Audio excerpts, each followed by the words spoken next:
Want a MrBeast-style thumbnail without Photoshop and without paying? I'll show you how to make one for free using Canva. First, open Canva, go to Templates and search for YouTube thumbnail, then select blank YouTube thumbnail. Now click Uploads and upload the photos you want to use. I'm using one image I created with the free version of ChatGPT and a photo of Mr. Beast. Add the first image to the canvas, then add the Mr. Beast image. Next, resize and adjust the image that was generated with ChatGPT. After that, add a new page and place the Mr. Beast photo there.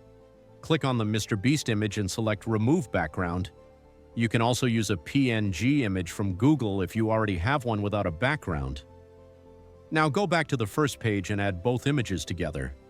Click Edit Image, choose Filters, and select Fresco. And this is the final result. You now have a Mr. Beast-style thumbnail, free, simple, and easy to make. Download the thumbnail and check the final look.